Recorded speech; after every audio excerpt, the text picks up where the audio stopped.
Hi, welcome to Daily News on Remote TV.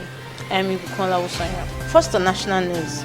The Nigerian Communications Commission on Wednesday said it was awaiting the advice of the federal government as regards the deadline for the integration of subscriber identification modules with valid national identity numbers. It also stated that the earlier announced deadlines were still in force despite the clamor for extension or outright suspension of the registration process. Calls for deadline extension were mainly due to large crowds that gather daily at the various offices of the National Identity Management Commission. Still on national news, Oyo State Governor Mr. Seyi Makinde has said some foreigners without proper documentation are contributing to the rising insecurity in the state. The governor warns traditional rulers against allocating land to any foreigner without proper documentation in their domains, saying such will not be tolerated. Makinde, who said this in a statement by his chief press secretary, Mr. Taiwo Adisa, stated that his administration would ensure that foreigners in the state are properly documented. The governor had in December said fighters from Mali, a West African country, were making serious attempts to cross into the state from the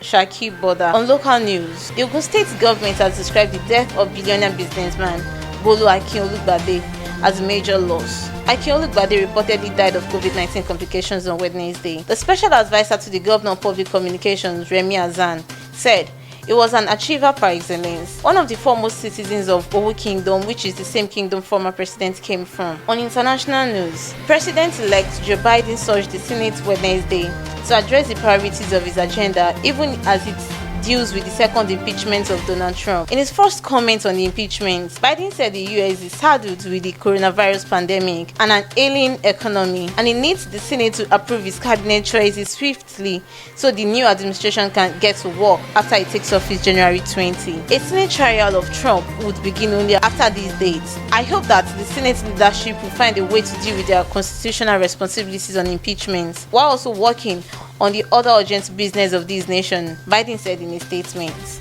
On sports news, Eberechi Eze was naive to visit former club Queen's Park Rangers last week and flagged COVID-19 health protocols, but the winger will not be dropped from the Crystal Palace court for his actions, manager Roy Oxen said on Wednesday. Eze was pictured not wearing a mask while sitting in the director's box at the Kian Prince Foundation Stadium during Queen Park Rangers 2-0 defeat in the FA Cup by Fulham on Saturday. On entertainment news, a federal high court has stopped and dropped the charges against Pastor Sam Adeyemi of Daystar Christian Center, Burna Boy, Davido House, activist Deji Adeyanju, and others over the NSAS protest. The High Court ordered the magistrate court to instantly stop proceedings and take action against 50 persons who supported the NSAS protest, following a criminal accusation filed by lawyer Kenechukwu Okeke. Okeke in his suit alleged that during the riots, properties were destroyed and the defendant who promoted the NSAS protest must be held responsible for it and also brought to justice. Okeke in his suit alleged that during the riots,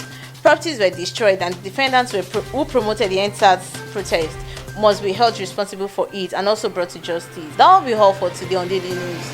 For more news updates, follow us on our social media platform on Facebook, Twitter, Instagram, and YouTube at Officialremotv. You can also visit our website at www.remotv.com.ng. I am Ibukola Usanya. Goodbye.